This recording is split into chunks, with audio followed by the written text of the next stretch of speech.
Voici les signes révélateurs que vous n'êtes pas prête pour une relation, mesdames. Bienvenue à toi sur ce nouveau contenu. Avant que je te développe ce beau sujet, le 8 mai, j'ai une grosse annonce à te faire. Reste connecté sur ma chaîne YouTube. Bienvenue dans cette vidéo dédiée à l'exploration des signes révélateurs indiquant que vous pourriez ne pas être prête pour une relation. Être célibataire peut être une période de croissance personnelle et d'autres, mais il est essentiel de reconnaître lorsque vous pourriez ne pas être prête à vous engager émotionnellement avec quelqu'un.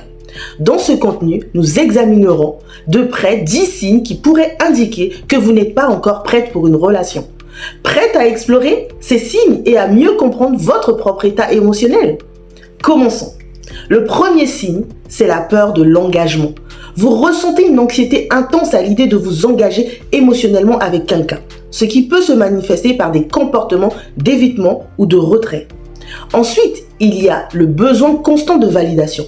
Vous cherchez constamment l'approbation et la validation des autres pour vous sentir bien dans votre peau, ce qui peut indiquer un manque d'estime de soi et de confiance en soi, mesdames. Troisième signe, difficulté à faire confiance. Vous avez du mal à faire confiance aux autres et à vous ouvrir émotionnellement, souvent en raison des blessures passées ou des craintes d'être blessé à nouveau. Quatrième signe, manque d'autonomie émotionnelle.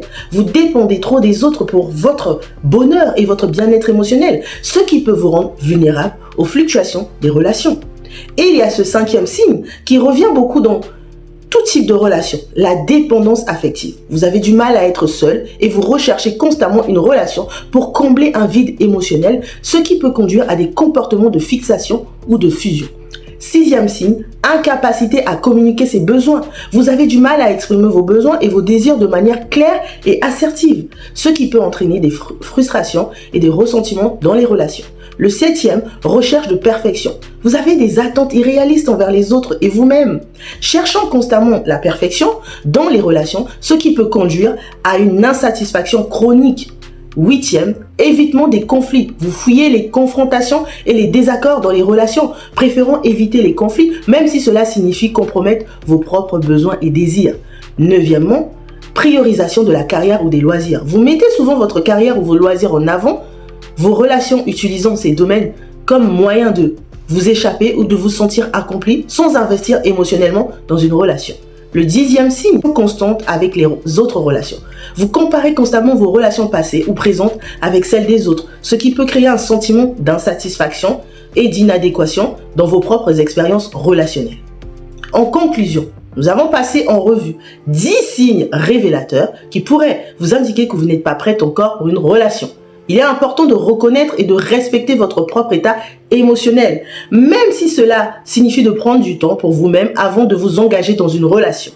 Si vous souhaitez explorer davantage ces signes ou obtenir un soutien personnalisé dans votre parcours relationnel, je vous encourage à réserver une séance de coaching découverte. Le lien sera disponible dans cette description. Ensemble, nous pouvons travailler à comprendre vos besoins émotionnels et à créer des stratégies pour vous aider à atteindre vos objectifs relationnels. N'oublie pas, clique sur le lien de la description pour réserver ta séance de coaching découverte maintenant. Sur ce, je te retrouve le 8 mai pour cette grosse annonce. Belle journée!